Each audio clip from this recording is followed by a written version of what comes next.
Welcome to a new edition of the Neon Jazz interview series with veteran Los Angeles guitarist, composer, session and touring musician, along with the producer, Lyle Workman. We talked to him about his latest 2021 CD, Uncommon Measures, his life and music, COVID, and much more. On this new project, it is a wondrous instrumental collection featuring a 63-piece orchestra captured live at Abbey Road Studios in London. Lyle has gotten around over a very good life in music. He co-wrote songs on Sting's 57th and 9th CD. He even appeared on late jazz icon Tony Williams' final album, and he has written a lot of music for box office blockbusters that have earned much money around the world, and I'm sure you have heard his music. Get to know him and enjoy. Hey, man, thank you for taking a minute out for Neon Jazz. I appreciate it. Oh, thank you for your interest. I really do. You bet. And I love cats like you that have just such a wide palette of, sonic and musical capabilities, and you've been over so many different landscapes in your career. It's a pleasure to talk to you about, Uncommon Measures and this very, very surreal time on planet Earth. Indeed it is. I guess with that being the texture to you having a new album out, did you have any ambiguities, any trepidations about this coming out during this time? Well, it was actually finished several months beforehand. I knew I just wanted it out this year. It was time to put it out. I finished it about 7 months before, but I just wanted to wait at least until a new administration. Yeah. I just felt like I needed to sit with it for a while, and I just put it out. The dawn of a new era, so to speak, I guess. Was a little bit of that feeling to me. And I feel that people are home more than they normally are, and probably a good time to put out, hopefully, a piece of work that is a nice departure from everything else. And I guess that's the idea of all of this. I remember when this started, it's like, when people were releasing albums, which they were already on course to doing it, they just pushed it through, and it's like, well, you're releasing an album, but you can't do anything live. But now we have 2021. It almost seems like new albums, almost like live music, because this is like one of the only things that can really genuinely happen in that delivering music realm to fans. Yeah, I think there's an adjustment to the times. Obviously with COVID and everything, that's it. People like myself and the people making content creators have to get their work out. That's what they do, and people still want to buy and partake in their artists that they like in any way possible. We're doing it. We're figuring out ways of recording music. If we're not in the same room, we're sending files to each other to make music. In the heat of COVID, I had a remote session in Budapest with an orchestra. This was in, I think, April of last year, and some of the string players were wearing masks and some were not. It hadn't taken hold in their country like it had in ours. But my point being that we're going to figure out a way to keep working, to do it safely. I was really busy through that whole period, making and creating music, and so it didn't slow me down at all. It was just not having groups of people over was the main thing. And I'm not really touring or doing a lot of live playing, so that part of it didn't affect me. But it sure had, as to a lot of my friends. So with Uncommon Measures, what do you ultimately want the listener to get from this project? What do you want them to feel from what you've put out? Oh, I've never thought of that. This music is really something I just do for myself. And so I just never even think about that. I just hope that they like it. Perhaps it'll give them something that's a little bit off the normal channel of music that's being made and presented today. But I really don't know. It's a personal thing for me, and it's for me. And then if other people latch onto it and enjoy it, then that's just a bonus. That's amazing. How did a kid from San Jose that fell in love with the Beatles grow up to become who you are right now? You got a minute? I sure do. Oh, where do I start?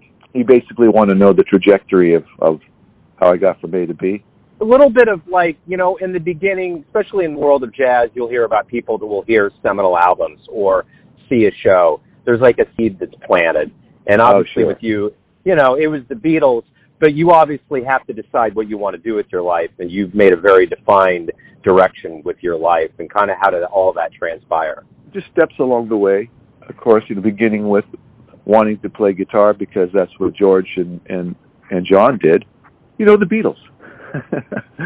and then that just kind of grew as my taste grew and changed actually into rock and the music of the 70s at the time, Jimi Hendrix and The Who and Led Zeppelin, sort of the biggest group. And then as my interest in that music, so did my guitar playing was able to advance through that.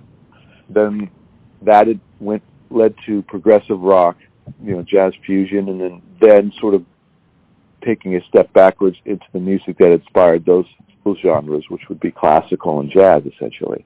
And so through my whole upbringing, I was skating all through the genres and playing them on my guitar, trying to get inside of them and learn them and study them, playing in bands and touring with groups, eventually being with a band that signed a record deal with Island and did a couple records for them, and Todd Rundgren produced the band's second record. And then after that, our band broke up, but then a lot of us latched on to Todd's thing, and his wagon latched on his wagon and played with him and toured for a few years, recorded and toured. And then just a number of different artists I worked for, and then eventually moving to Los Angeles 24 years ago to pursue session work, touring, and just anything I could do, you know, writing. That eventually led to composing, and that's where I am now. This is my fourth record. Uncommon Measures is my fourth record. So I would work on them when I had enough time to commit to my own music. But it's really never been my focus in terms of making a living. It's just been something I've done, like I said, for myself. But of course, this one is on a much more grander scale, because I've got a 63-piece orchestra on it. Through my film composing, I started working with orchestras, and it's just the joy of joys hearing 70 people play your notes. There's nothing like that. And I knew I wanted to bring that sound into my music. Prior to doing this record, I'd had several years working with a fantastic orchestrator in London. His name is John Ashton Thomas. He rides his bike to Abbey Road or Air Studios, which is George Martin Studios. He lives right in between them, and he rides his bike and works on movies just about every day. He's done something like 150-something movies. We really hit it off, and we're about the same age, and like this, grew up loving the same kind of music. And so there's just an automatic bond when you meet people like that.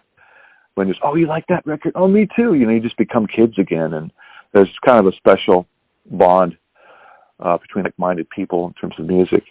I knew that I wanted to bring him into the fold on this record, and that's what I did. I'm sure I'm leaving a whole lot out. No. You're good. My life, and there's all lots of little details, but yeah, you know, the one thing about life is that we're only as good as the shoulders we stand on. And you've been around a lot of big shoulders, whether you know, in your early education or even like bigger cats that you played with over time. Who have you considered mentors, or those where their voices have ruminated in your head throughout the years and helped you? Well, the helping really comes from watching people work and just seeing how they do what they do and being part of that. That's more of that than it is an actual mentoring or being taken under someone's wing. That was never really the case. But more just learning from watching people work and being part of their scene. Yeah, I had a couple of good teachers along the way.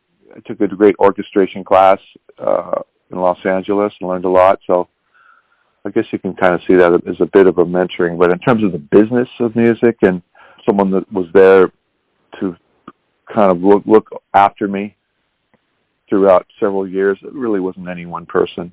What was the first live jazz or just regular show that you saw that blew you away, that made you think, that's what I want to do with my life?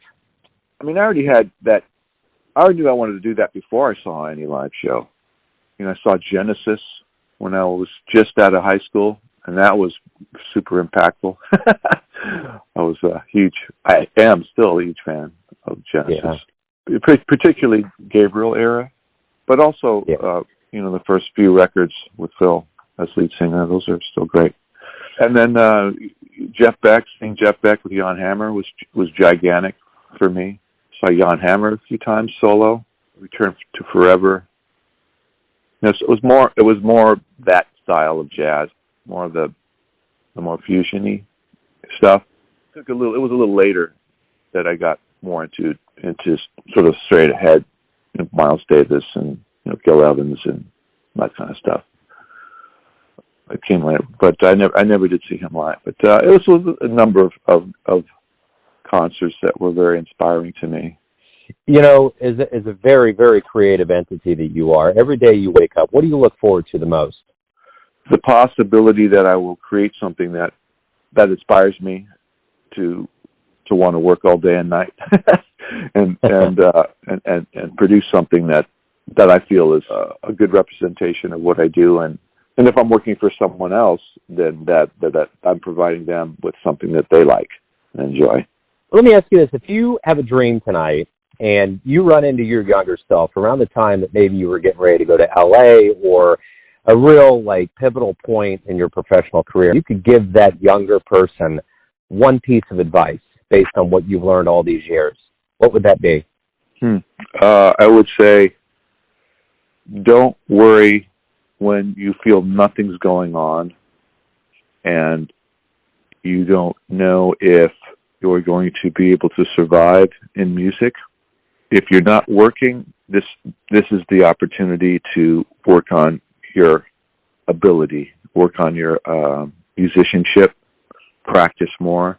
This is an opportunity, a great opportunity for you to get better, so that when a job comes around, you're going to be better suited to do that job more efficiently and better. And this is a great time to increase your skill set. And so just take all the worry away and just put that gift of time, because there'll come a time when you're so busy you're not going to have that freedom to do those things, those enrichment. Don't worry. Keep practicing. Keep learning. The rest will come. It's a bit like the people. If you work harder, there's more of a chance of being lucky. The harder you work, the luckier you get. Is essentially the motto. Yeah, I believe that. Yeah, so work hard and things will come together. The one thing that's been very defined about this last year is that it's been a very reflective period for everybody. And when you look back on your life and your career, what are you happy that you've done all these years? I mean, for a lot of veteran musicians, you've accumulated a lot of things that you can kind of sit on over this time of relative inactivity. But what are you happiest that you've done over all these years that set you up for what is obviously an emotionally traumatic experience for the entire globe? Well, I would say that I'm satisfied that I got to work with musicians and artists that I respect and have respected for a long, long time. Playing with Sting and being in his group for a while was hugely satisfying. Playing with certain musicians that I've loved for a long, long, long time, well before I was making records by myself or with other people, is hugely satisfying, because you aspire to get to that place as a musician to where you're playing with those people that whose names you read on liner notes on records, and records you've bought. Oh, that guy's so great, and then to be in the place where you're working with them and they're looking at you as an equal is deeply satisfying. So, I think the combination of those factors, getting to that place where I'm in, I'm playing with them and interacting with them, makes me feel like I've sort of arrived. When we do return to live music, when COVID slows down and we all kind of get back to what we're somewhat used to in the old world, What do you hope we all realize about the importance of live music, both musician and audience, that hopefully sticks with us for a long time? The communal experience of being in a room with people, with like-minded people, and with a group of individuals playing the music as a collective, between the musicians, not only for themselves, but between the musicians themselves, but also to the audience, and then what the audience gives back to those. That whole experience is hugely monumental and beautiful.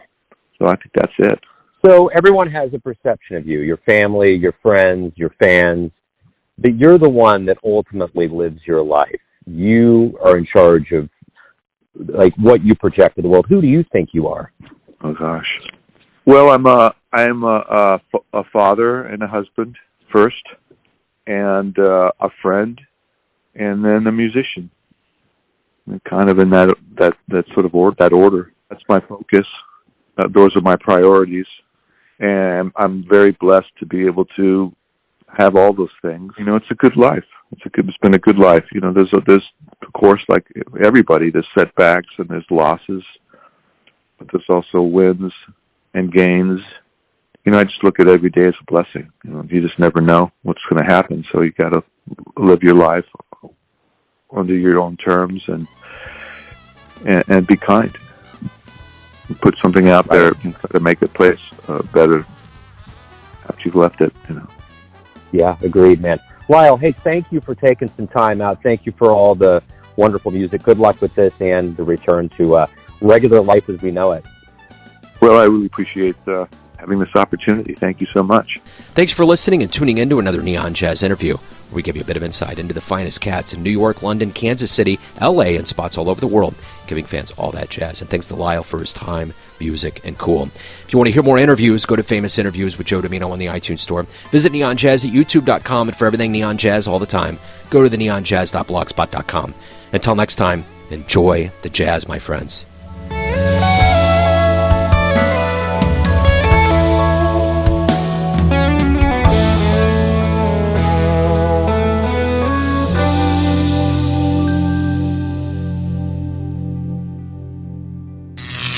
Neon Jazz.